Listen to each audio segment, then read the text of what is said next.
mensinergikan nilai-nilai positif. Itu istilah sekarang ya. Saya sendiri nggak ngerti apa itu sinergi nilai-nilai positif. Istilah tasawuf dan mewariskan akhlak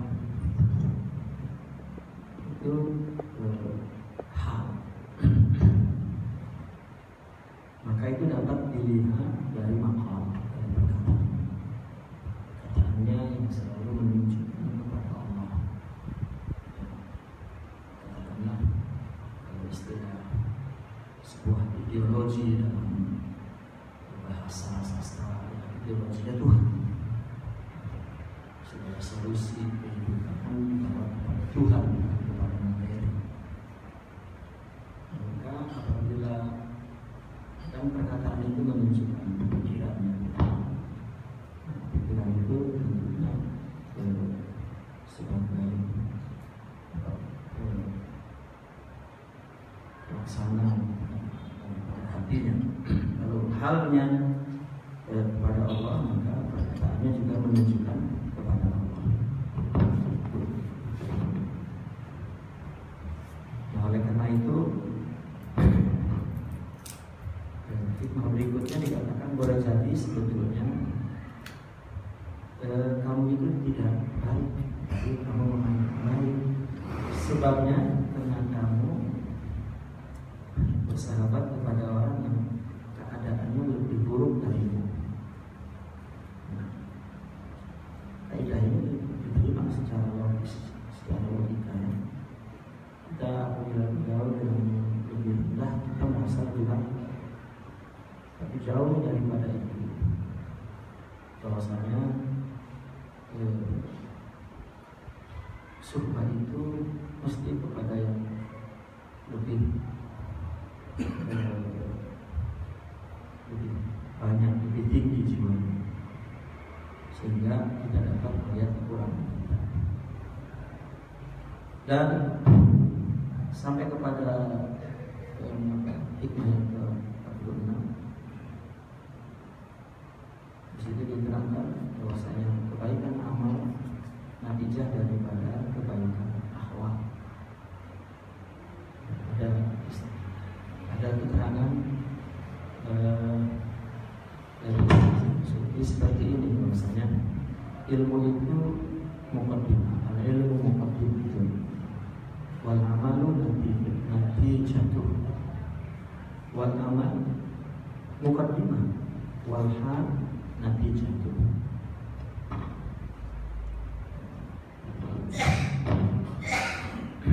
Hal di situ sebagaimana tadi kami tidak itu, bahwasanya kita bersahabat dengan orang yang punya hal itu yang punya makom, hal itu yang punya makom, karena halnya para aulia adalah makom. Saya teringat dengan istilah yang dipakai oleh seorang sufi haraki, Said Hawa. Said Hawa itu mengatakan bahwasanya amal ibadah pada seorang pemula, ibadah itu merupakan tujuan. Seperti orang baru masuk Islam atau orang baru besar, baru mulai taklid, maka ibadah itu tujuan.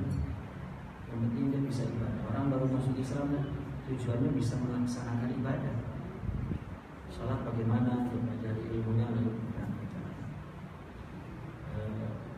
haji bagaimana, umrah bagaimana, zakat, ya.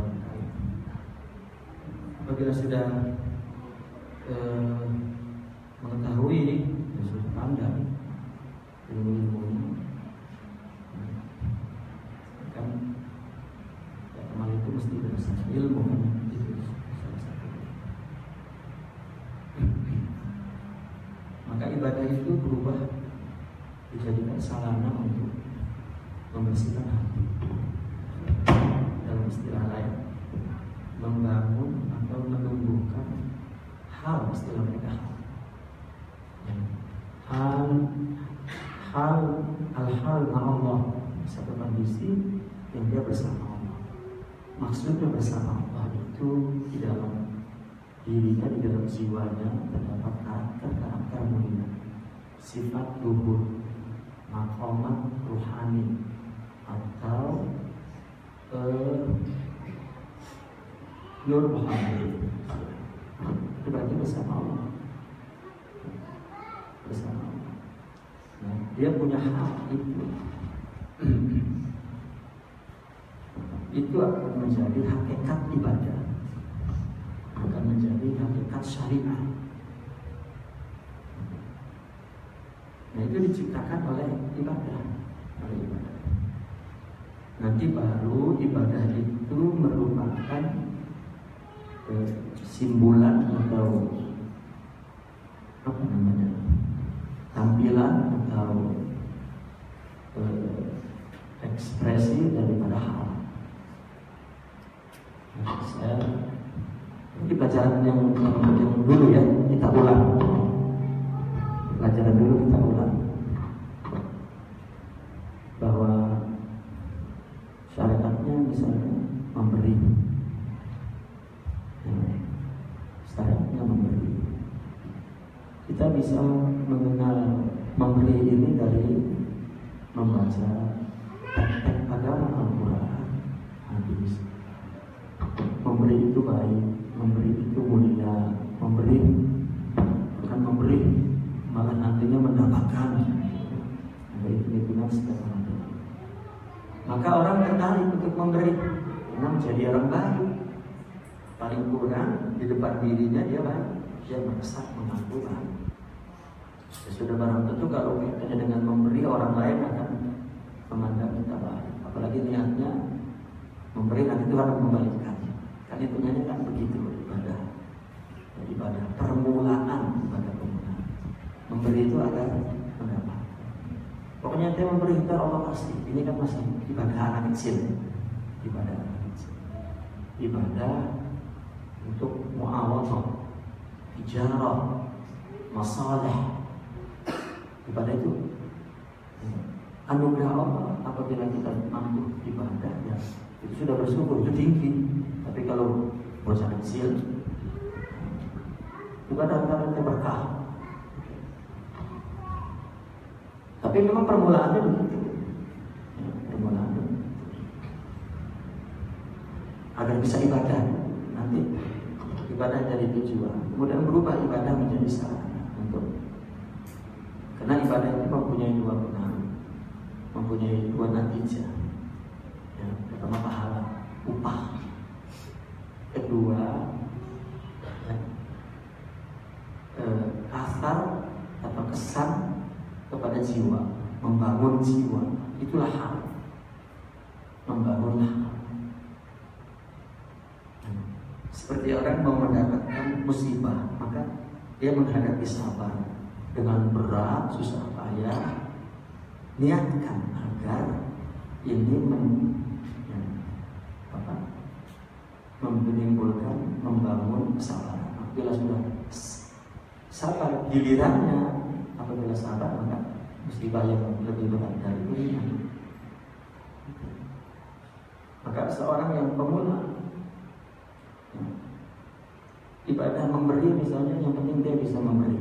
Kalau sudah tahu ilmunya kan, kenapa jadi ibadah jadi tujuan? Karena dia harus mempelajari ilmunya, syaratnya, rukunnya, yang membatalkannya. Kan ini harus diketahui, kan masih tujuan.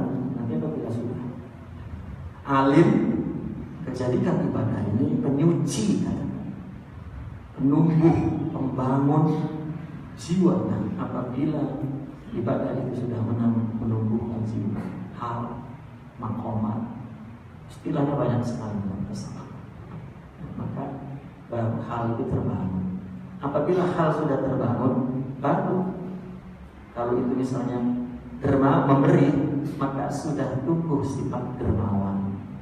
Nah, pada giliran yang terakhir, ibadah itu merupakan asar, merupakan cerminan, merupakan ekspresi daripada sifat dermawan.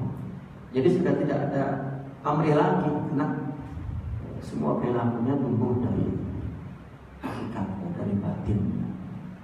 Hakikat memberi itu dermawan, syariatnya memberi, hakikatnya dermawan. Itu hal maksudnya. Kalau Said Hawa mengumpamakannya, ya, kami dulu pernah membaca kitab Tarbiyatun Ruhiyah dengan kawan-kawan kami dulu, kayak Ubaidillah, Mahmud, kayak Andri, semua itu pernah membaca Tarbiyatun Ruhiyah. Said Hawa mengatakan ilmu diamalkan, apabila diamalkan membersihkan hati, qalbun sahih istilah.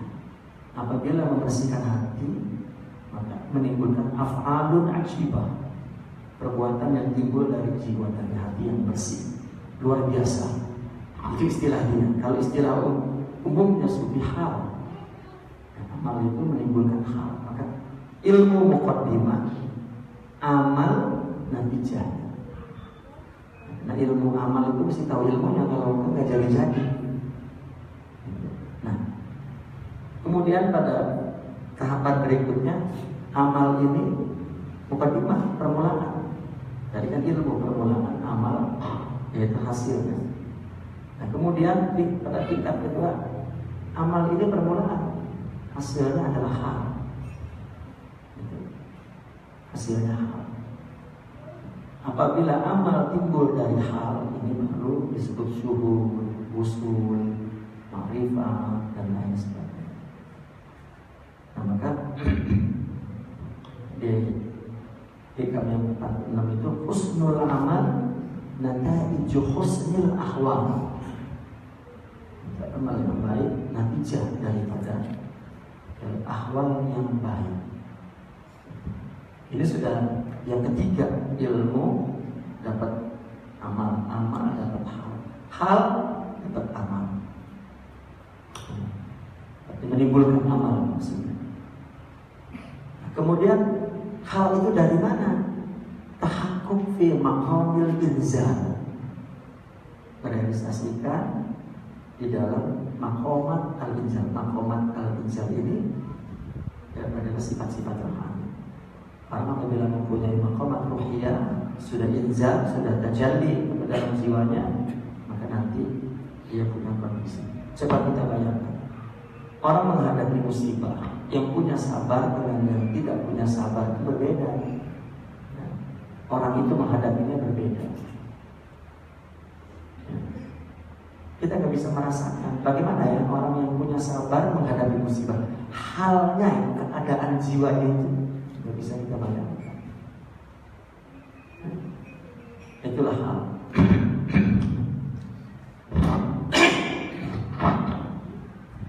Nah, adapun hikmah yang sekarang, Al-Imam Ibn Athaillah Sakandari berkata, qala radhiyallahu min alamati mautil qalbi adamul husni ala ma fa'ataka minal muwafaqat wa tarkun nadami ala ma fa'altahu min wujudis zallan.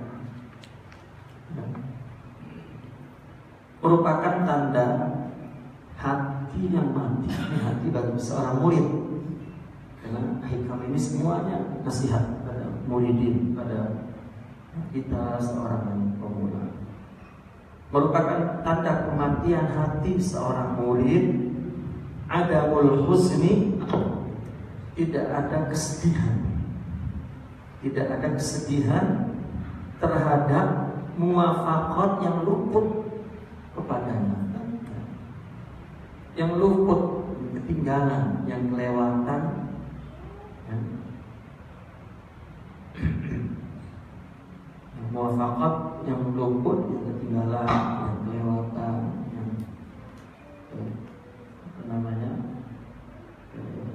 tidak dikerjakan. Muwafaqat itu adalah ketaatan. Kalau orang yang ketinggalan melakukan kebaikan, ketaatan, luput, di tidak memenuhi. Kenapa pakai fata? Fata itu kehilangan, artinya setiap waktu punya hak, ya, punya kewajiban yang mesti kita penuhi waktu. Ya. Karena waktu itu adalah interaksi Allah kepada kita. Nah, ketika dia tidak dapat memenuhi hak itu, artinya tidak dapat melaksanakan kewajiban, dia tidak sedih. Ini menunjukkan hatinya mati.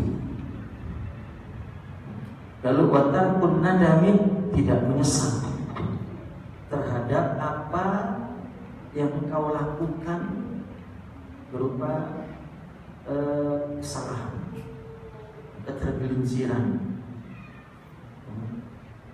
yang timbul dari dalam diri kita. Apabila tidak menyesal, tidak sedih, itu pertanda hatinya mati. Karena hidupnya hati itu dengan cahaya Tuhan. Dikatakan hayatul qalbi, kehidupan hati itu bil anwaril ilahiyah. Anwar ilahiyah, nur Tuhan. Nah, ini istilah lain anwar ilahiyah ini ada juga katanya hakikat al-Muhammadiyah. Itu. Ada lagi al-maqamah ar-ruhiyah atau as-sifatul ulya. Ya, akhirnya al-akhlaq al-karimah.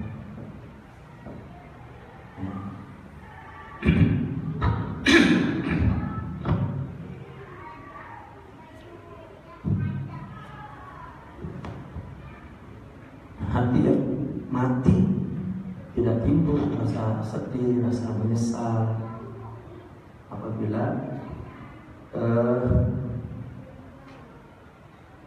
ketinggalan taat atau melakukan kesalahan. Tidak timbul rasa sedih dan tidak timbul rasa menyesal, berarti di dalam hatinya tidak ada cahaya.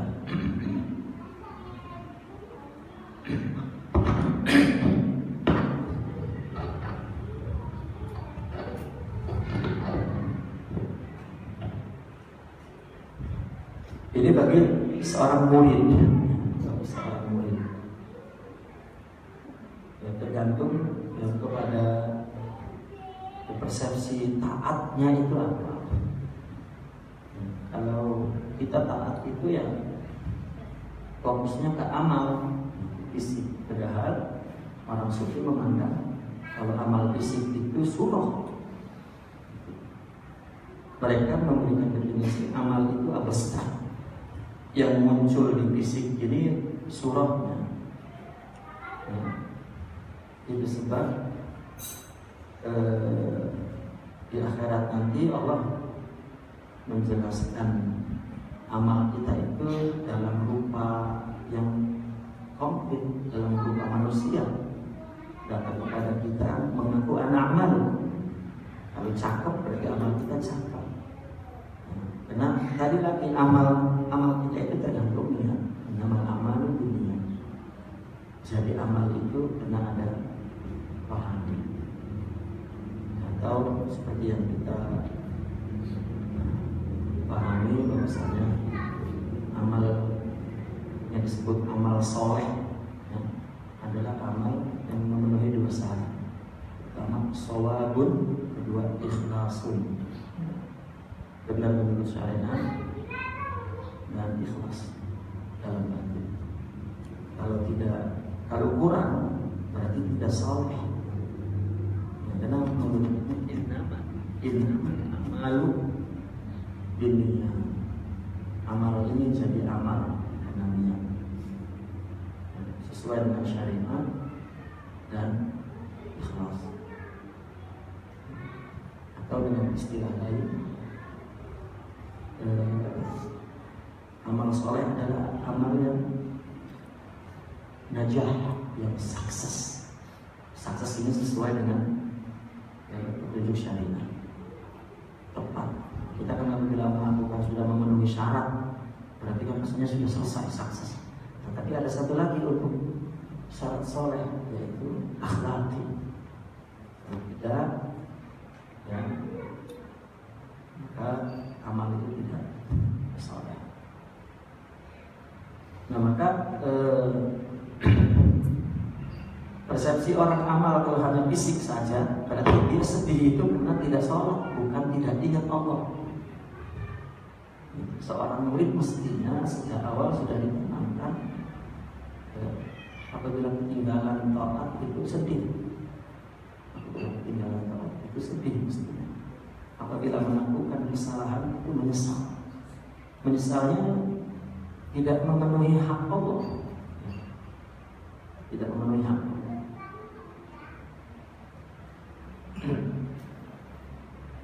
Kita misalnya subuh 4:30, bangun jam 8, kan luput kita udah sama subuh. Ya, bangun, wudhu, bisa sholat semua. Kalau taat kan bisa diganti, isi waktu itu bisa kita ganti di waktu lain. Tetapi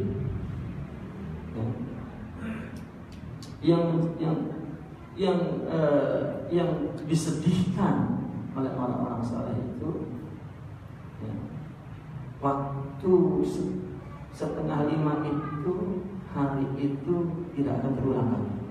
4:30 besok, 5 hari lain. Jadi yang dia seseli itu. Jadi persepsinya memandang ibadah itu bukan amal fisiknya, tetapi memenuhi hak. Karena waktu itu umpama kantong-kantong yang terus berlalu di depan kita, kalau kosong yang nggak bisa lagi diulang terus. Itu bagi yang memandang bahwa ibadah itu ma'rifat. Maka seorang murid ya,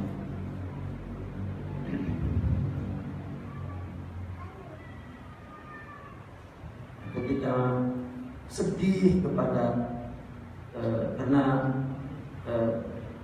sebab taat yang luput dan menyesal sebab melakukan kesalahan ini pertanda bahwa dia sebagai murid ya, sebagai murid yang mahbub ya, ahli iradah. Maka itu sebabnya perjalanan seorang murid sudah betul apabila sudah merasakan sedih dan merasakan menyesal.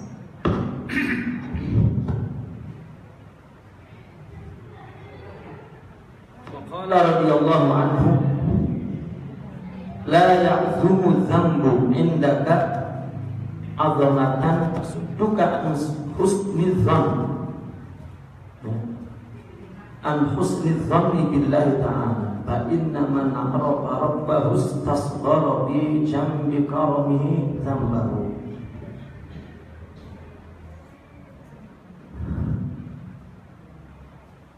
Jadi kemudian Imam Ibn Athaillah mengatakan bahwasanya la ya'zumu dzambu, dosa tidak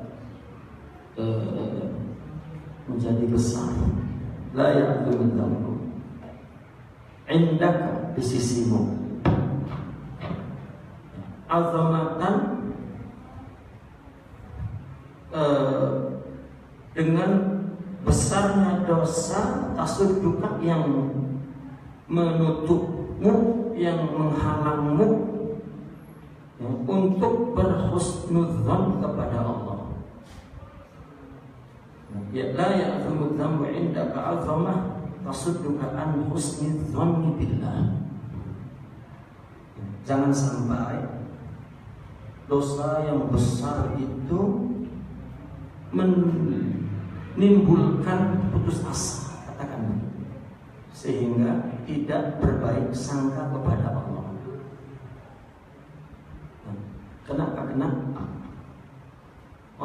apabila hatinya bersih, dosa itu makin terasa besar meskipun kecil. Orang yang tidak merasa dosa, tidak merasakan dosa itu besar, berarti hatinya tidak bersih. Apabila dia merasa dosa itu besar, itu menunjukkan ada cahaya iman di dalam hatinya. Maka sebenarnya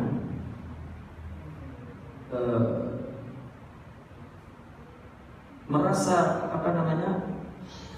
besarnya dosa itu tidak membuat dia putus asa dari rahmat Allah.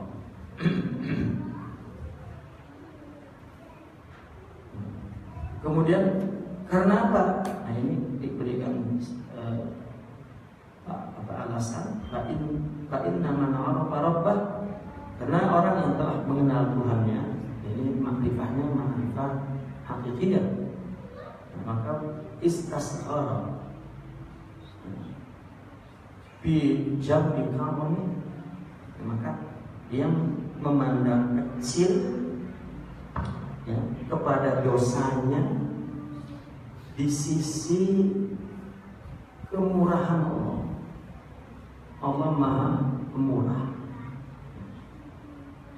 Orang kan ada yang mengatakan saya punya dosa besar sekali, kayaknya Allah nggak bisa ngampunin, ini satu dosa besar lah, yang menganggap Allah nggak bisa ngampunin. Padahal ampunan Allah mampu meliput dosa yang Allah ciptakan di bumi ini.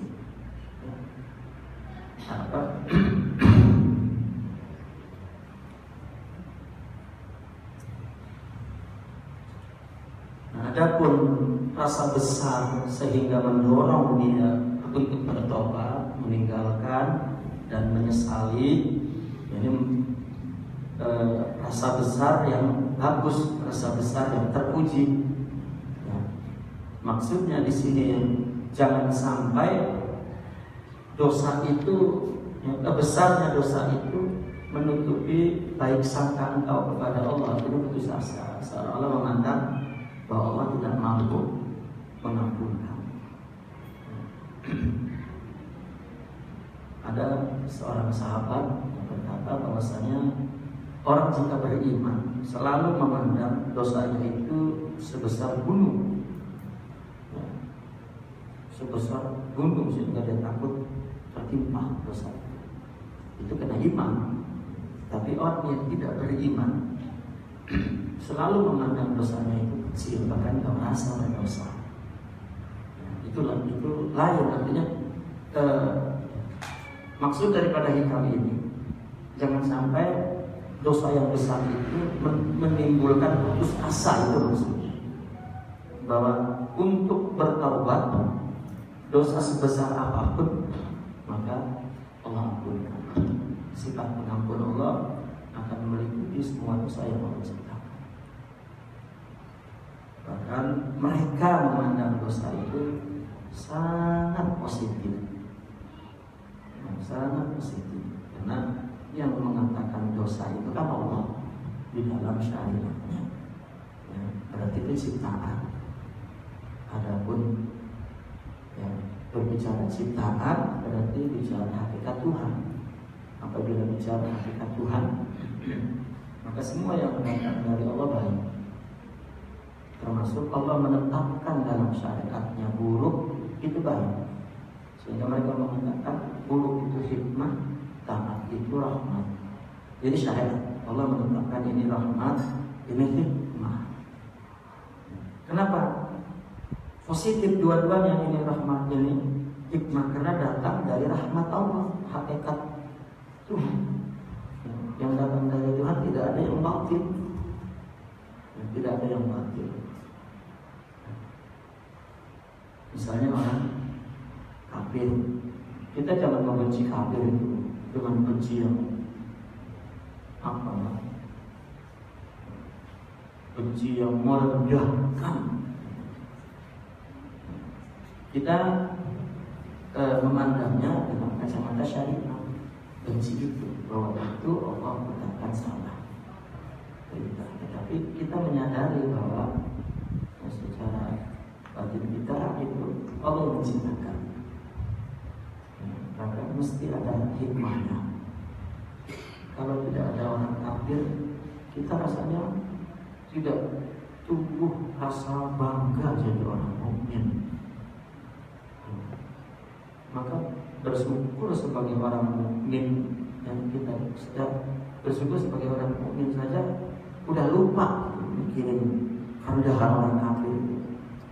Bahkan ya udah bersyukur ada orang kafir, ada setan, ada nafsu, Allah yang menciptakan. Itu sebab saya sering berpikir bahwa Allah mentakdirkan kita menjadi umat Rasulullah SAW. Itu udah lebih salah kita ungkapin rasa syukurnya udah nggak bisa. Karena Allah yang memilih kapan makhluknya hidup dan di mana, ya, dan pilih Rasulullah SAW yang sebetulnya udah memandang semua positif udah dah. Karena kita telah mendapatkan anugerah yang dicemburui oleh semua manusia termasuk para nabi-nabi dulu, ingin menjadi umat Sayyidina Muhammad SAW. Ini masih berbicara tentang keadaan batin, keadaan hati. Sedih apabila melakukan taat, nyesel kalau dia melakukan kekeliruan, nah, kemudian ya, dosa yang besar itu jangan membuat putus asa. Karena apabila orang merasakan dosanya besar, berarti imannya kuat. Ya, karena orang yang imannya lemah, maka dikatakan wal fajir, orang fujur, ya, nggak merasa dosa, ngomong merendahkan juga. Rasanya dia mah, gua cuma mesti tahu, lu aja blow on gitu. Itu kan ya, kata dia mah yang udah bener banget. Itu kan karena kurang sensitif imannya, ya, kurang sensitif. Merasa bahwa dia nggak salah, benar aja. Dia muslim sampir, benar aja perasaannya. Maka jika orang sudah mengenal Allah, dosa yang dilakukan sebesar apapun dia berbaik sangka kepada Allah, karena masih besaran ampunan Allah. Makanya Allah mengatakan innallaha yuhibbut tawwabin. Allah cinta kepada orang yang banyak bertaubat, yang banyak bertobat, banyak berdosa.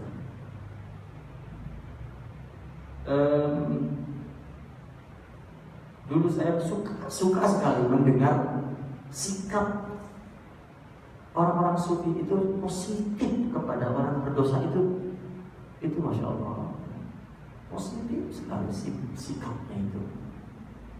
Karena dia memandang ibadah itu perintah Allah, mesti didasari cinta kepada objek, ya, dakwahnya itu. Justru orang-orang soleh, orang-orang taat memang nyarinya yang maksiat. Kalau yang nyari yang taat mah dilewatin, yang sudah selesai ya. Saya nyari yang maksiat. Kalau enggak dapat yang maksiat, rugi. Kenapa? Enggak ada pahalanya. Kan unik. Jadi betul-betul dia ibadah kepada Allah, menjalankan perintah. Dia diletakkan di tempat taat aja itu udah nggak kepikiran memandang rendah kepada orang yang ditempatin maksiat. Nggak kepikiran, bahkan merasa wah ini ladang ibadah saya ini. Udahlah, ente jangan cepat-cepat dapat hidayah.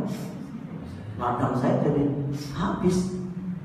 Tapi tidak begitu, tapi artinya tidak memandang rendah.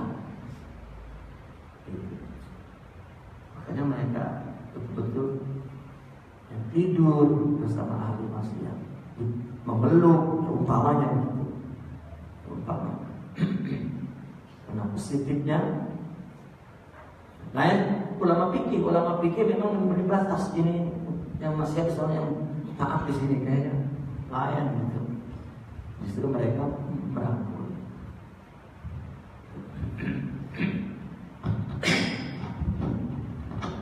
Nah, karena orang yang menganggap orang kalau punya iman, ini bukan artinya yang ini bukan memandang dosa kecil, bukan kecil di sisi Allah. Ampunan Allah besar, jadi tidak membuat dia putus asa. Dengan kata lain, tidak berburuk sangka kepada Allah. Mampu nggak ya Allah itu ngampunin saya? Ini nggak begitu jiwa itu. Adapun orang beriman, memang seperti yang tadi dikatakan seorang sahabat Ibnu Mas'ud namanya. Orang beriman itu selalu memandang dosanya sebuah gede gunung aja, padahal mah kecil. Nah, orang yang fajir anggapnya dosa kecil, padahal gunung.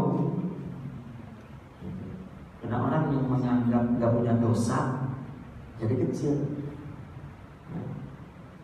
Kalau hukum fikih kan gede kecil itu kan tergantung konsekuensi hukumnya dan konsekuensi kezalimannya. Nyolong telur kecil, tapi kalau nyolong BMW gede dosanya. Tapi di mata Allah sama. Kita jangan anggap alasan telur doang jadi gede itu. Jadi gede dosanya. Cuma telur doang jadi gede.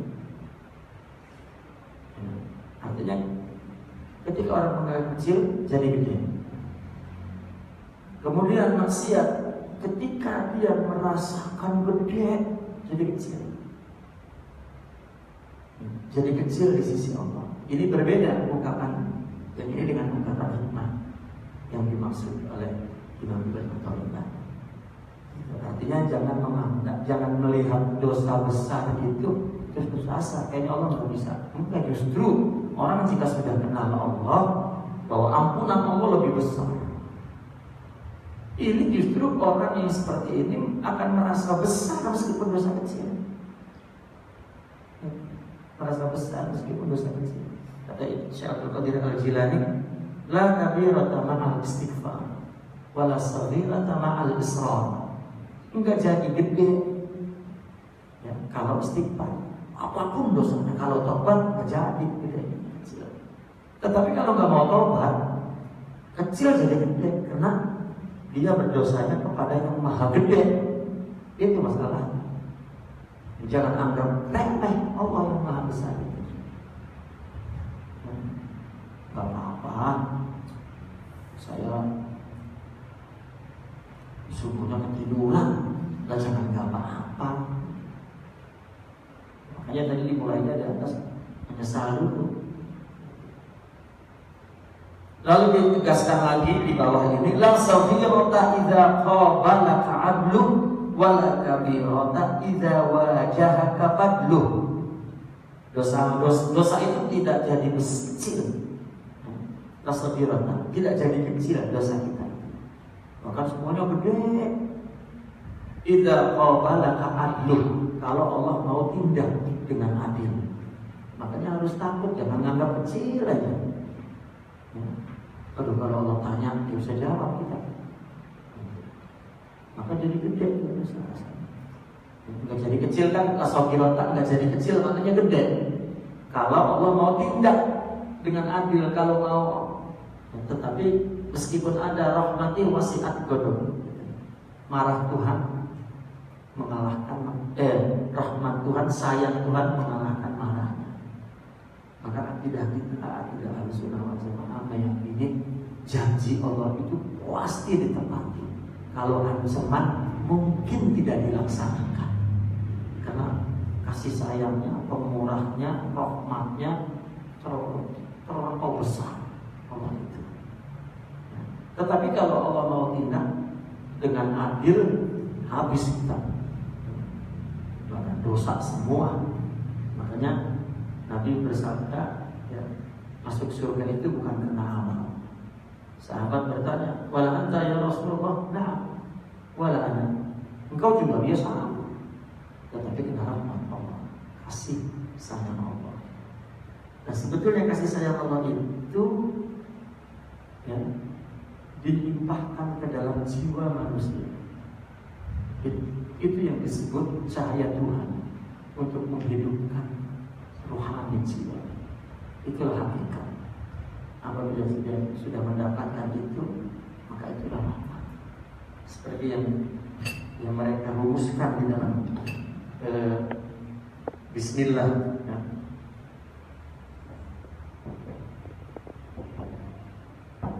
Bismillahirrahmanirrahim.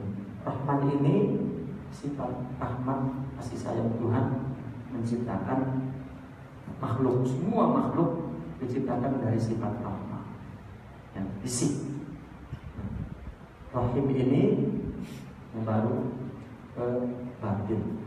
Ini untuk orang mukmin saja.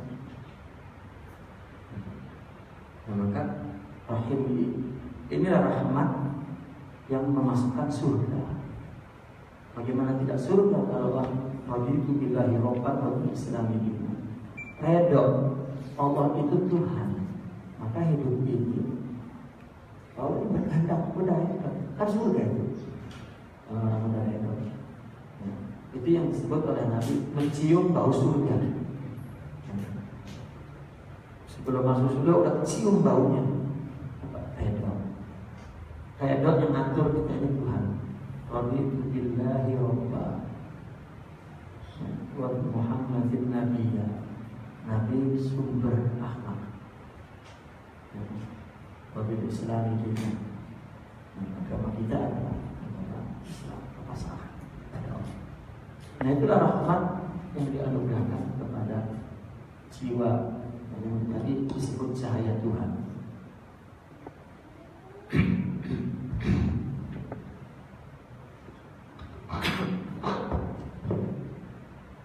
Kalau Allah tegakkan keadilan itu artinya hukum balasannya jadi besar semua karena dosanya kepada yang maha besar. Itu masalahnya. Wala kabiratan, dosa ini tidak jadi besar ya, artinya jadi kecil kalau dihadapkan oleh karunia Allah, fadl ya, karunia kasih sayang.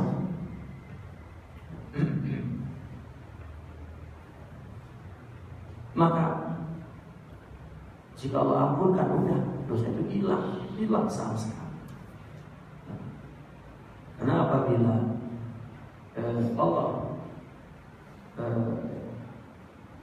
mengedepankan fadlnya, anugerahnya ya, kepada makhluk yang dia cintai, maka ya, semua dosa itu diampuni. Sehingga ada ungkapan apabila hadis Rasulullah SAW, kalau tidak salah kita baca di kitab Syekh Yusuf Makassari, jika Allah mencintai hamba, idza ahabballahu abdan la yadurruhu dzambun. Ketika Allah mencintai seorang hamba, ini dosanya tidak membahayakan dia. Fadl itu diberikan kepada man ahabba, kepada yang Allah cintai. Logika kita juga menerima orang kalau demenan kita salah juga ya, kita maafin aja udah. Mau minta maaf aja kita stop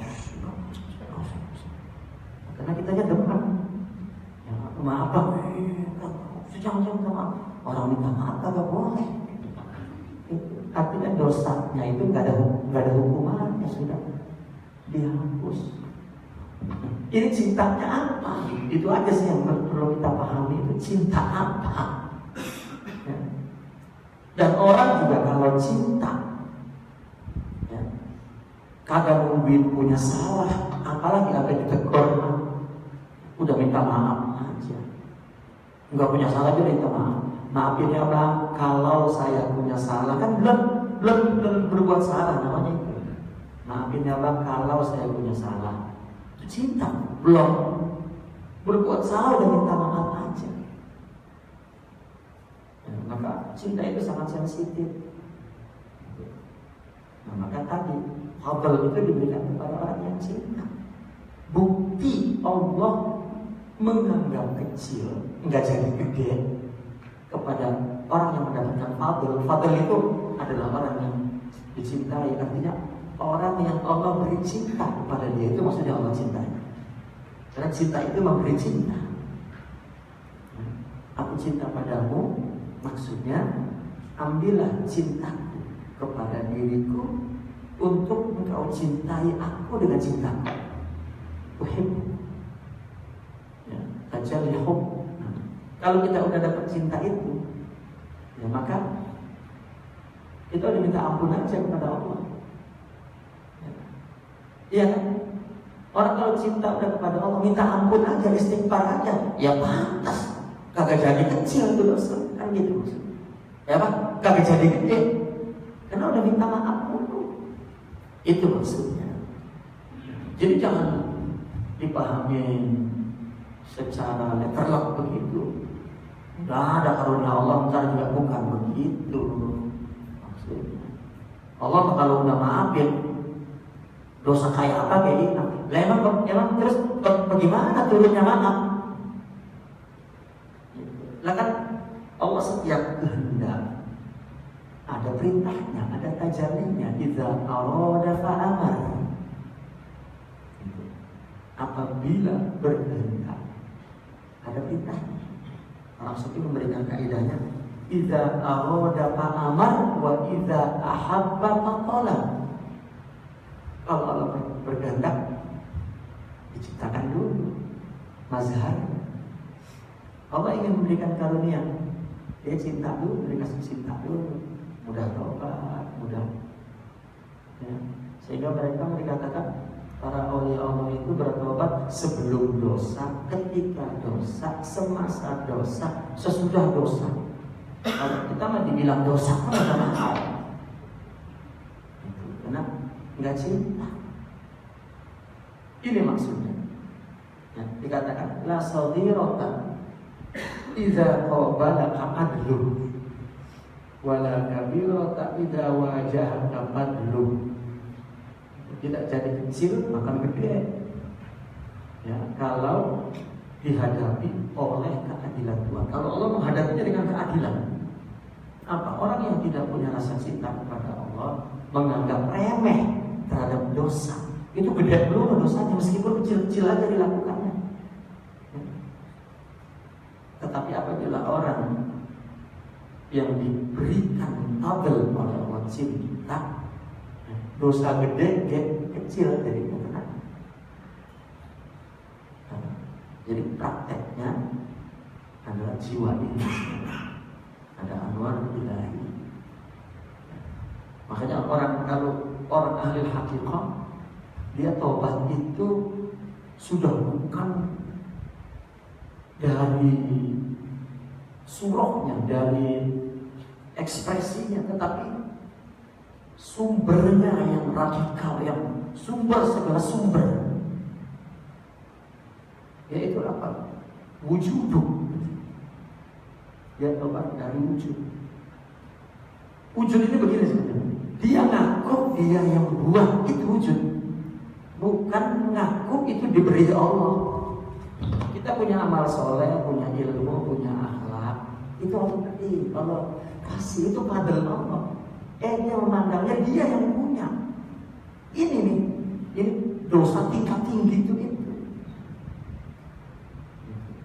Artinya para wali itu, ya, dosanya itu timbul perasaan itu. Kalau kita memang justru rasanya soleh itu rasanya. Apabila kita melakukan kebaikan, wah, saya soleh banget, katanya hati saya ini begini. Ini saya juga heran kenapa saya jadi begini coba. Itu yang begitu itu jangan ditemenin. Dan dia aja heran bagaimana nanti kita itu. Ya dia aja heran sama dirinya, lah kita repot sama dirinya. Jadi yang dalam pikiran mereka, ya memang bagaimana enggak ngaku ke kita? Wong kitanya ada ini loh. Kita yang berbuat. Nanti balik lagi ke kita. Ini yang ditawatin itu enggak semua dari Allah. Itu aja yang diperangi setiap saat. Makanya kata mereka, al-musyahadatu at'abu minal ibadah. Suhud itu lebih capek daripada ngegerakin tuh sholat apa semua. Agak capek malah olahraga itu enak. Yang malas olahraga, sholat subuh-subuh sambil olahraga. Rukuknya kita pasin, itu kurang tertarik semua itu. Iya kan, kalau kita betul-betul sholat itu seperti yang syariat sehat itu. Tapi jangan niatin sholat untuk sehat, nakruh. Kalau buku romannya bisa ngelempengin ini sampai wah, jangan nakruh. Tentang sujud itu bisa menyentuh saraf-saraf yang ada di sini sampai lagi sujudnya Syafi'i kan, ditekan ininya dinaikin gitu, sehat banget. Nggak capek, malah enak. Puasa nggak makan banyak, memberikan perut. Tapi mereka yang membuat mereka letih justru tadi dia melihat dirinya jika Allah melihat dirinya jika Allah ka'ujuduka dzambun la yuqas bihi dzambun aw alaihi dzambun. Dosa itu wujudmu itu dosa, nggak ada lagi dosa yang lebih besar lagi. Bahkan sumber dosa. Lanjut.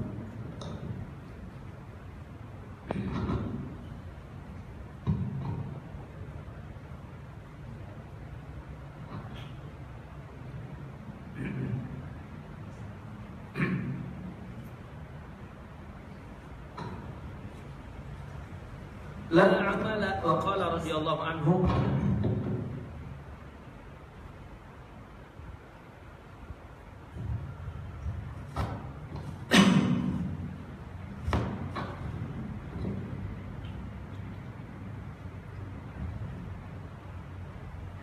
di bawah itu ada perkataan Imam Syazili gitu. Unik. Imam Syazili berkata, waj'al sayyi'atina sayyi'ati man ahbabta wa la taj'al hasanatina hasanati man abghadta.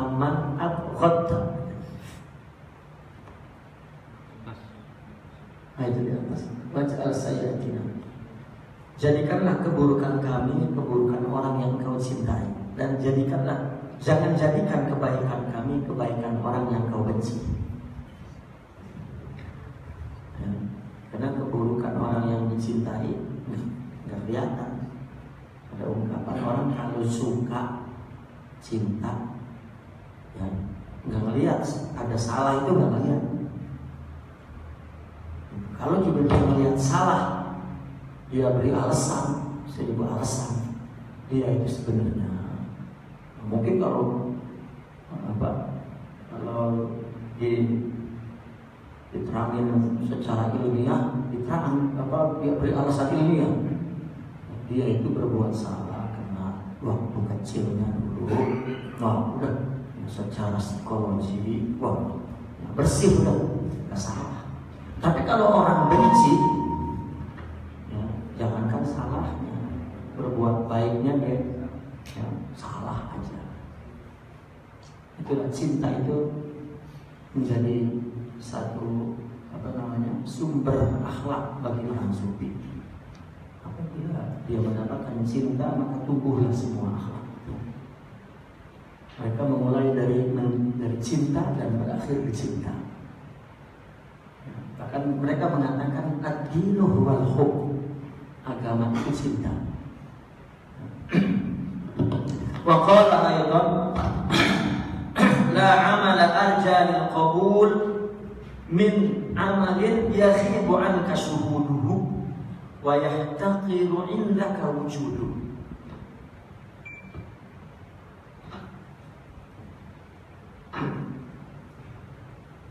Tidak ada amal yang lebih diharapkan untuk diterima Allah. Lil qabul. Amal yang paling diharap dan artinya diterimanya oleh Allah itu optimisme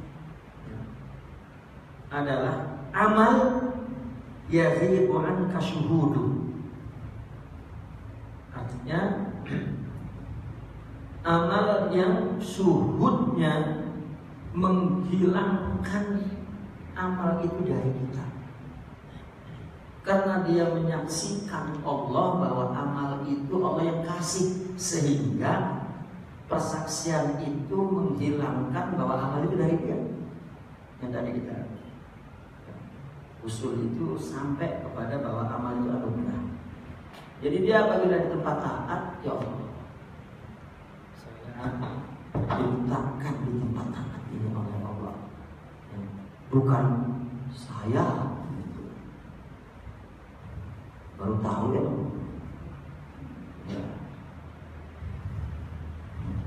masa saya memang dari bedet, bibit, bubut, bobot, apa aja udah, tidak ada, semuanya anugerah.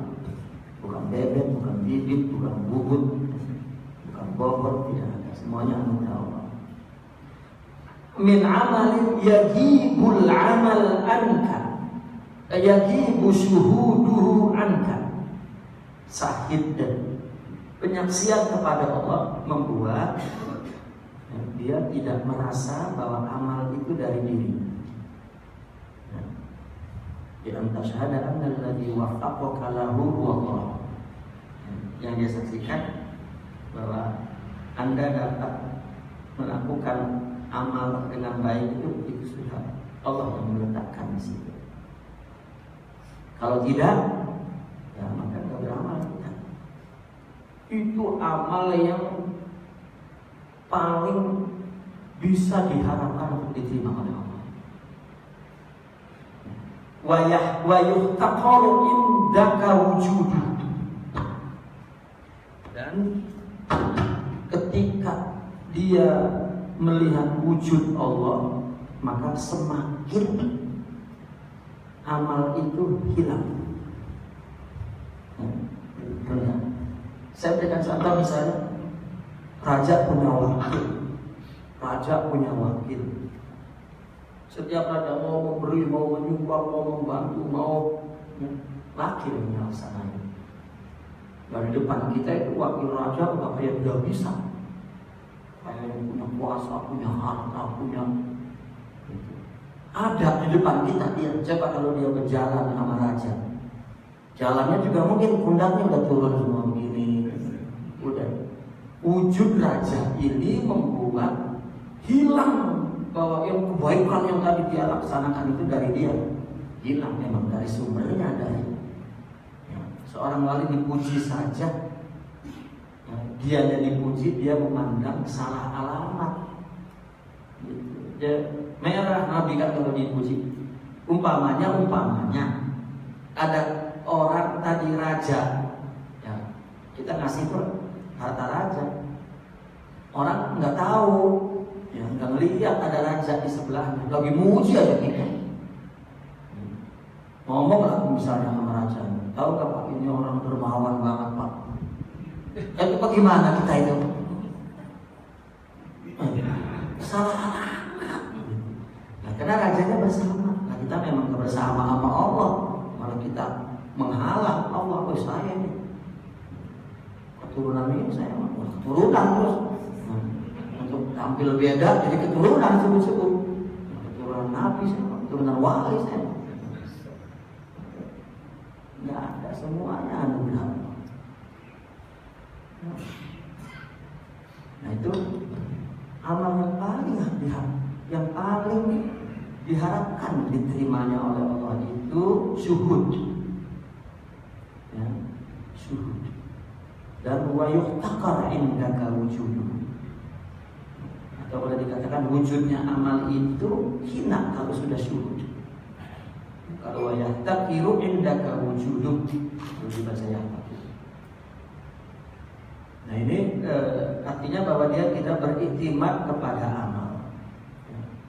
Dia sudah sampai kepada Allah, dia dekat kepada Allah, atau dengan kata lain dia sudah mencapai derajat maqamat. Sehingga dia melihat bahwa dia tidak berbuat apa-apa. Kalau lihat dia kalau dia melihat dirinya banyak kekurangan justru. Kekurangan. Artinya begini, amal kita ini jadi mahal harganya apabila kita menyaksikan amal baik tentunya.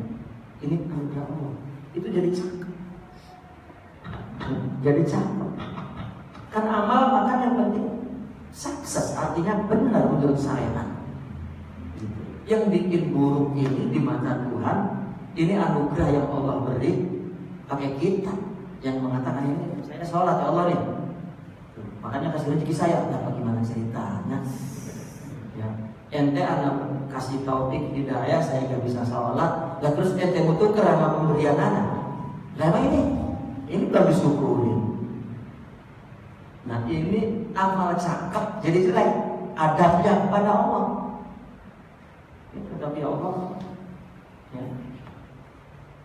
saya kayaknya gak pas dah. Nah ini kan bahasanya tuh bahasa adab. Saya beramal kayaknya gak pas, yang kurang jelek. Gitu. Mohon ampun kalau bukan karena taufik dan hidayahmu, ya, saya mungkin gak bisa beramal. Itu jadi cakep. Lah amal kan mesti sesuai sama syariat, udah cukup udah. Tapi jadi cakep dengan adab. Jadi itulah yang dimaksud dalam tasawuf adalah adab. Itulah hakikat. Di adab itu hakikat. Hakikat itu adab. Hakikat syariat itu adab.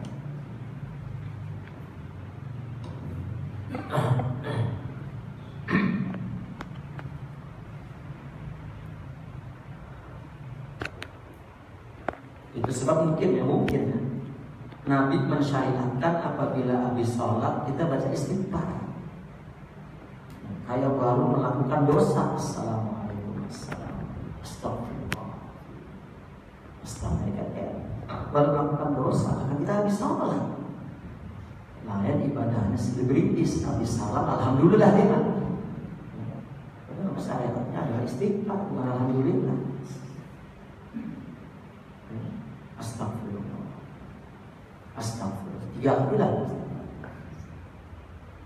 Istighfar dari kalau kita yang melakukan kurang ini, ya, kurang apa? Kurang khusyuknya, kurang wudhunya, kurang.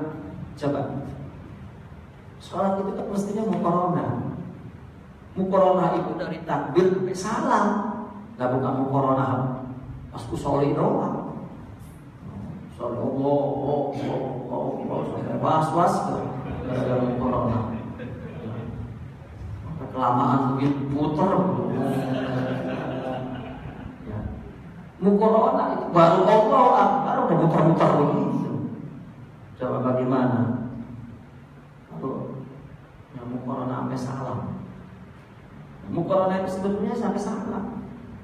Sampai salam. Ya. Menyertai batin. Batinnya menyertai amalan. Sebetulnya bukan menyertai, memang timbul dari batin. Sifat ubudiyah itu menimbulkan ibadah. Sifat hamba. Sifat hamba ini kapan timbulnya? Kalau jiwanya penuh dengan maqamat ilahiyah itu. Kalau jiwanya nggak ada akhlak, nggak timbul ubudiyah. Nggak timbul ubudiyah.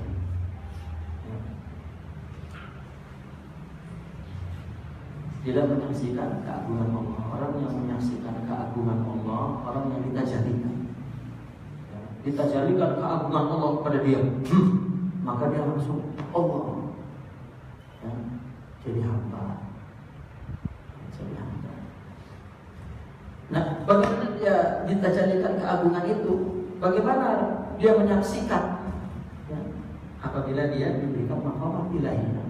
Orang kalau dikasih sabar, ridho, syukur, ikhlas, juhud, wara, semua, ya, dia melihat keagungan Allah, ya, yang membuat dia jadi hamba Allah Maha Agung, ya, karena dia syukur. Kalau enggak ya kita ngomong doang, Allah Maha Agung, enggak ada rasa cinta. Contoh misalnya Imam Al-Ghazali dalam kitab Ihya Ulumuddin ditanya sholat ikhlas, jawabannya kan, ya, beliau menjelaskan sholat khusyuk sebelum sholat, ketika sholat, sama sesudah sholat. Kita ceritakan ketika sholat saja. Ketika sholat itu Imam Al-Ghazali menjelaskan ada 6 rasa, 6 sifat yang menyertai amal ini dari batin kita. Ya. Mesti ada 6 rasa, 6 sifat, 6 karakter yang tumbuh di hati kita menyertai sholat dari awal sampai akhir. Ini bukan corona namanya. Apa? Kata dia, pertama dia masuk ke sholat aja itu sudah mulai dari situ. Sifat itu menyertai amalan zahir itu. Apa? Hudur, hadir. Lah emang kita mau ngehadirinnya bagaimana? Misalnya, sholat, disuruh dia hadirkan Allah. Lah bagaimana menghadirkannya? Pakai pikiran kita. Lah, bukan. Kalau ada anwar ilahiyah di hati, itu hadir udah. Imam Al-Ghazali ya, menerangkan tentang khusyuk. Tapi ulama membacanya ini tik khusyuk. Jadi Anda apabila mau sholat, hadirkan Allah. Pakai pikiran? Bukan. Ya karena agama semuanya dibaca saja, tidak bagaimana diamalkan. Amal juga hanya praktek zahir. Allah nggak akan hadir apabila di dalam batin kita ini tidak ada akhlak. Ya, mereka menyebutnya maqamat ruhiyah, adwar muhammadiyah, asrar ilahiyah, hakikat. Ya, itu istilah karakter yang membuat hidup rohaninya itu baru hadir. Ya. Kenapa orang demenan mana aja itu demenan di bawah aja. Sampai ada kan lagunya dulu dangdut ya, tua-tua memang lagunya itu lagu Elvis Sukaisi. Ya, bawa kemana? Kemana? Lah, apa yang dibawa orang-orang yang sholat? Ya, apa yang dibawa orang yang sholat? Cintanya, sifatnya. Lah kalau bagian cinta bagaimana mau? Kemanapun aku berada, engkau menyertaiku. Sampai hidup itu ditolak angin dengan serasa engkau datang menghampiriku. Wah, itu kan cinta hadir, bukan tip-tip, bukan pikiran. Makanya kata orang sufi, khusyuk, hudur itu bihali la bitasawuri wa ilmi, dengan hal tadi, bikin hal itu.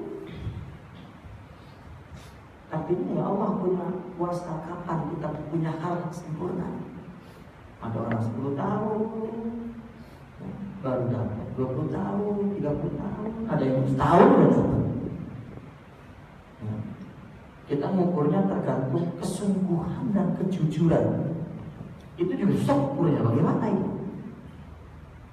Saya ingat nasihat orang dalam tasawuf itu, udah amalkan saja, jangan mikir kapan sampainya. Udah. Sehingga mereka mengatakan, kalau sampai sempat mati belum sampai, jika engkau sudah usaha untuk usul ilallah, sekarang dibukakan oleh Allah. Sampai mereka mengatakan, ya, tariqah artinya husnul khatimah. Itu ulama kita dulu yang bilang begitu. Dan cuma harus tahu maknanya itu, jangan main jual aja. Ya. Kalau tarekatnya sesat, bukan tarekatnya orang yang sesat, tarekat nggak ada yang sesat. Ya, nggak bisa. Nah itu hudur. Yang kedua katanya, timbulkan azamatullah, keagungan Allah. Eta kene sama. Kalau nggak punya sifat hamba, bagaimana ngelihat Tuhan? Lah kita kalau bukan hambanya dia, bagaimana kita mau rasa dia gede? Gede itu kayak murid, anggap gurunya kan gede. Lah kita yang bukan muridnya tambah gede. Orang sama gurunya, nah, dulu. Nah, dia nganggap Tuhannya. Nah, dia hambanya gede. Lah kita kagak punya sifat ubudiyah, bagaimana ada azamah rububiyah. Itu bukan tip-tip yang dapat dilakukan begitu aja. Itu proses tarbiyah. Imam Al-Ghazali menjelaskan tentang kondisi tertentu. Yang kedua, tafahum. Pikirannya mengikuti bacaannya. Nah, itu mungkin kita membayangkan bisa, tapi tetap tidak integralitas antara rohani dengan zahir itu tetap enggak. Orang apabila hudur dan anak azamatullah, ya otomatis dia menikmati bacaan itu, karena sampai mereka mengungkapkan begini, orang baca Al-Quran itu rasanya seperti membaca surat cinta, bahkan seperti dia mendengarkan dari orang lain ya ketika dia membacanya. Bismillahirrahmanirrahim, kayak film lah, orang lagi baca, ya kan, ya, laki-laki baca surat itu bunyinya perempuan, karena ini surat dari perempuan gitu. Itu kan cinta itu. Kita menyaksikannya juga benar-benar itu surat perempuan, karena sampai bunyinya perempuan, bacaan nggak bunyi, bunyinya perempuan, dia ngedenger pacarnya ngomong, padahal baca surat. Kalau di audio visual kan seperti itu sebuah kalau diproyeksikan gitu kepada audio visual, dia yang baca juga ya, kayak lagi baca surat cinta itu. Nah, itu tafahum namanya. Karena kalau tidak, kalau pas ayat gunung, kita pergi ke gunung itu pikiran, wah gunung Semeru, mana-mana, laut, samudra lepas. Nah kemudian tidak, yang keempat takut tidak diterima, yang kelima berharap terima, yang keenam haya, malu. Ini 4 jadi 1. Sampai diumpamakan oleh Imam Al-Ghazali seperti orang ngadep, apa? Ilustrasinya materi, ngadep sama raja, ngadep di depan raja. Pasti kita merasa hak raja depan, kita hadir lah emang depan, kita bisa. Kalau mati fisik materi, diumpamakan ke alam materi, kita di depan raja, nggak mungkin ya kita pikiran diganggu oleh yang lain. Misalnya istana itu megah banget, udah di depan raja kita masih melihat buset begini, karena begini amat ya, nggak mungkin kan? Yang lain mengganggu keagungan, kehadiran di depan kita pasti lah. Ya mungkin kalau ditanya, lu tadi masuk istana ada apa? Gua gugup depan raja kan? Karena hadir, udah hilang teman yang lain udah. Nah yang kedua, kursinya, masya Allah, emas semua itu kan, pakaiannya, pinggirnya para bodyguard kan agung sekali. Lalu raja itu ngomong, kita berarti ini Imam Al-Ghazali mengilustrasikannya begitu.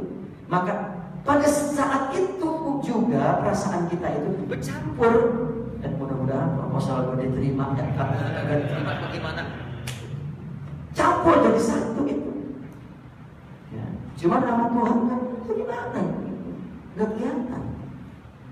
Jadi berharap ya, proposalnya diterima, tapi takut nggak diterima, malu, proposal saya jelek banget kan ya. Akhirnya seperti itu.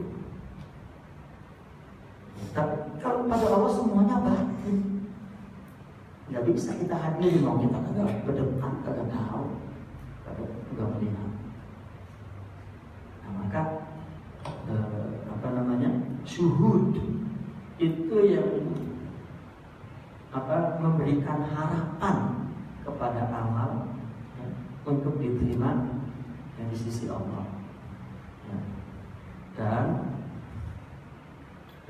wujudnya Allah itulah yang membuat amal itu hilang wujud.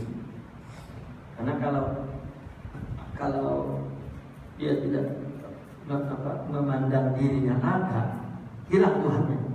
Kalau bukan memandang dirinya tidak ada, kalau dia melihat batinnya, syuhudnya akan wujud Allah, bahwa wujud itu Allah ya, yang ada itu hanya Allah, maka baru dia menyaksikan bahwa dirinya tidak ada. Dan orang yang menyaksikan dirinya tidak ada pasti dawam melakukan ibadah itu. Arti dawam setiap saat baru. Karena orang tidak sanggup melawan kebosanan. Bosan itu karena merasa yang dilakukan itu juga ya. Itu lagi ya. Bosan teman ya. Kata orang yang ininya cuma satu, itu lagi bosan. Kalau yang bininya banyak mah nggak bosan. Belum namanya bosan udah pindah lagi. Utama ya. Artinya kenapa dakwah itu? Karena rasanya baru. Kenapa dia merasa baru? Karena menyaksikan bahwa hakikat dia tidak ada. Setiap saat Allah timbulkan, Allah ciptakan baru itu yang bikin rasa enak aja hidup itu. Nah kita sehat, seger bugar, kadang-kadang bosan, menjengkang aja kayak gak ada pekerjaan apa-apa. Itu ghaflah bagi mereka. Hatta di dalam istilahnya kalau mereka di dalam faraknya tetap jamak, tetap bersama Allah Subhanahu wa Ta'ala. Mungkin mereka fisiknya tidak berbuat apa, tapi batinnya tetap bersama Allah. Kita mah lagi ibadah batinnya kagak bersama Allah. Dia mah enggak ibadah juga, batinnya tetap bersama Allah. Makanya tetap fresh jiwanya. Kita masalah misalkan ada rungsek, suka melenggut, tanggung berdua. Lah iyalah kan kedepan. Kalau depan malah ngantuk, hilang, makan juga lupa. Nah ini kondisi jiwa yang mulia.